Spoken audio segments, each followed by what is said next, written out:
लोकसभा निवडणुकीचा निकाल नुकताच हाती आला असून यामध्ये परभणी लोकसभा मतदारसंघातून महाविकास आघाडीचे व शिवसेना उद्धव ठाकरे गटाचे संजय उर्फ बंडू जाधव हे मोठ्या मताधिक्याने निवडून आले असून जिंतूर तालुक्यातील कौसड येथील काँग्रेस, राष्ट्रवादी, शरद पवार गट, शिवसेना उद्धव ठाकरे गट यांच्या कार्यकर्त्यांनी फटाके फोडून मोठ्या उत्साहात जल्लोष साजरा केला आहे।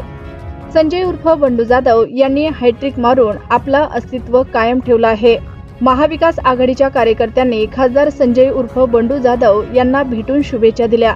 यावेळी यशवंतराव देशमुख, शेख बिलालुद्दीन, मधुकर बहिरट, अनवर पटेल, संजय शर्मा, शेख असलम, संदीप पांझाडे, शिवसेना उद्धव ठाकरे गटाचे कौसडी उपसर्कल प्रमुख फारुक कुरेशी, हफीजुद्दीन खतीब, विठ्ठल हराळे, नाना काळे, शेख रशीद, शाकीर पटेल, आसिफ पठाण, कादिर नाईक, शेख आसेफ, मोखिद नाईक, शेख मतीन, रवी मोरे, शेख सदाम, शेख कौसर यांच्यासह महाविकास आघाडीचे कार्यकर्ते उपस्थित होते।